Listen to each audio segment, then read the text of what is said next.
India-Malaysia 2026 Strategic Convergence: Trade expansion, semiconductor sovereignty and maritime power in a fragmented, global world order. On 8th of February 2026, the meeting between Narendra Modi and Anwar Ibrahim in Putrajaya marked a significant moment in the evolving strategic geometry of Asia. The reaffirmation of commitments between India and Malaysia was not a ceremonial exchange of diplomatic language. It was an incremental consolidation of interests across trade, semiconductor, defense, food security, healthcare, and financial settlement mechanisms.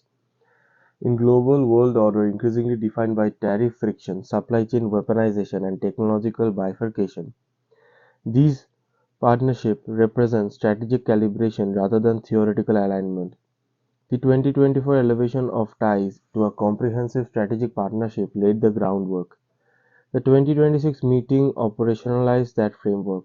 What distinguishes this moment is not novelty but context. The global trade system is fragmented under geopolitical stress. Western economies are recalibrating industrial policy. China remains dominant in advanced manufacturing ecosystem. Middle powers must therefore diversify dependencies, hedge vulnerabilities, and embed themselves in overlapping supply chains.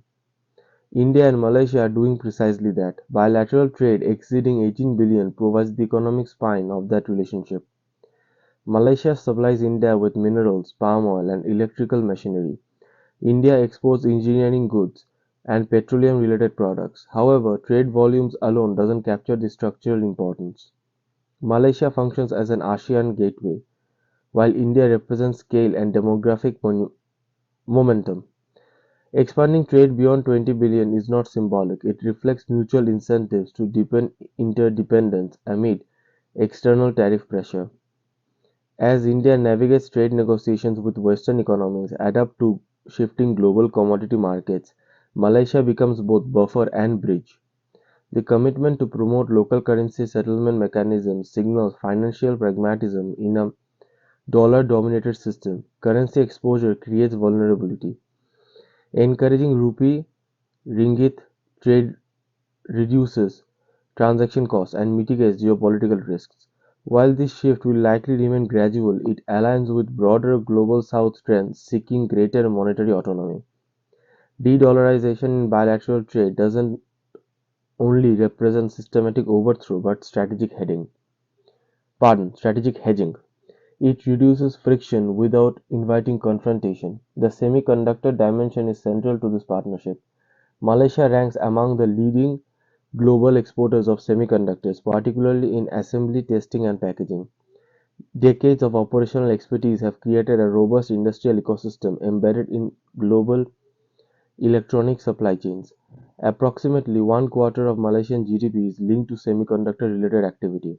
India, by contrast, is in the acceleration phase of industrial policy aimed at domestic chip fabrication and ecosystem development.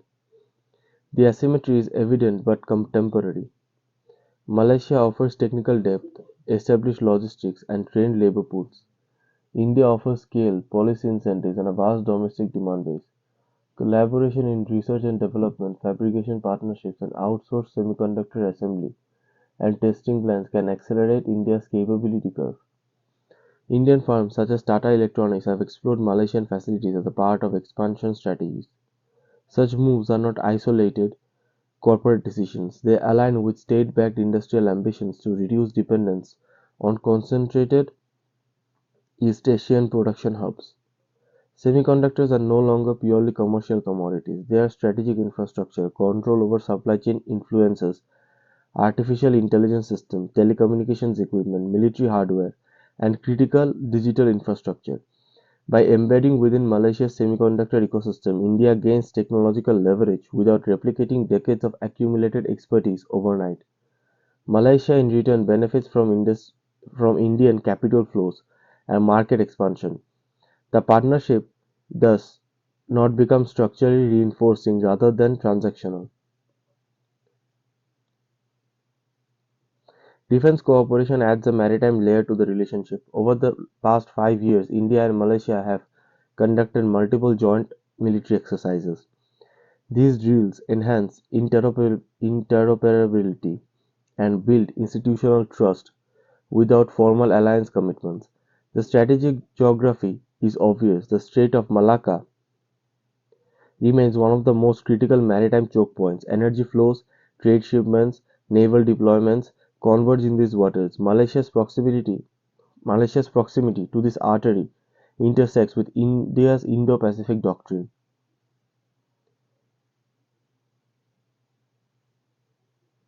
Maritime cooperation reflects shared interest in stable sea lines rather than adversarial posturing. For India, deeper engagement with Southeast Asia naval partner extends its eastern strategic depth. For Malaysia, ex- engagement with India diversifies defense partnership beyond dominant powers. Neither state seeks overt bloc alignment. Both pursue optionality.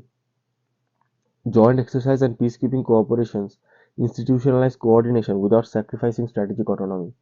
Food security collaboration further illustrates the multidimensional nature of this partnership.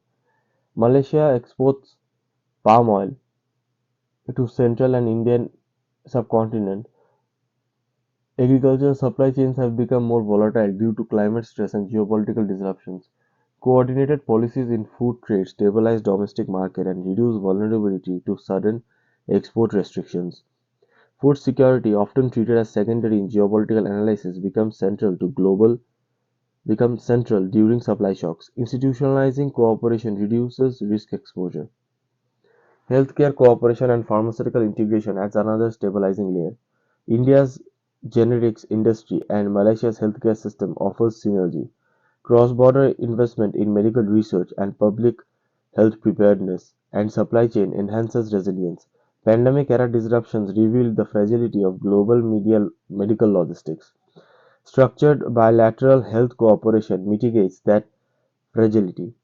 The agreement to support the establishment of an Indian consulate in Sabah may appear peripheral, but carries strategic nuance. Sabah's location on Borneo situates India closer to maritime Southeast Asia. Diplomatic infrastructure frequently precedes commercial corridors, enhances consular presence, strengthens diaspora engagement, and trade facilitation and political visibility. Incremental steps like this accumulate into structural influence. Underlying this convergence is a shared understanding of multipolarity. Neither India nor Malaysia seeks ideological confrontation. Instead, both operate within a framework of pragmatic diversification. India balances relationships with Western economies while maintaining engagement with Russia and Southeast Asia. Malaysia navigates between major powers while preserving ASEAN centrality. Their partnership embodies this balancing logic. Second order effects are more consequential than first order announcements. Expanded semiconductor collaboration reduces India's exposure to single source supply shocks.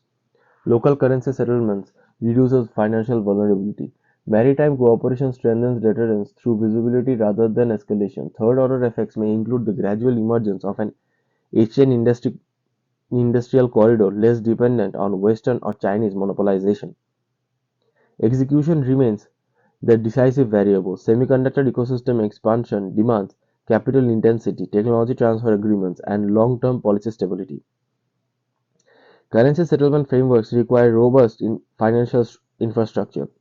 Defense cooperation depends on sustained institutional engagement. Without implementing discipline, agreements risk remaining declaratory. However, structural incentives favor follow-through. Both states face external trade volatility. Both seek to embed themselves in resilient supply chain networks. Both benefit from incremental power consolidation rather than headline-grabbing alliances. The partnership therefore aligns with rational statecraft. The 2026 reformation doesn't constitute a geopolitical realignment. It represents disciplined hedging in a fragmented global economy. Middle powers survive by weaving dense networks of interdependence. India and Malaysia are strengthening one such network across industrial, financial, and maritime domains. Over time, such networks alter the strategic map. They reduce vulnerability, expand optionality, increase bargaining leverage with larger powers. India and Malaysian partnership illustrates how incremental agreements, when layered across sectors, evolve into structural alignment. It's not dramatic, it is deliberate. In the broader Indo-Pacific context, The convergence signals the consolidation of pragmatic multipolarity. As tariff regimes fluctuate and technology supply chains fracture, states with diversified partnership will possess strategic resilience. India and Malaysia appear intent on constructing precisely that resilience. The February 2026 meeting in Putrajaya thus represents more than a diplomatic event. It marks a calculated step towards industrial sovereignty, maritime coordination, and financial hedging. The trajectory will depend on sustained execution, but the direction is clear: layered interdependence designed to withstand systematic volatility.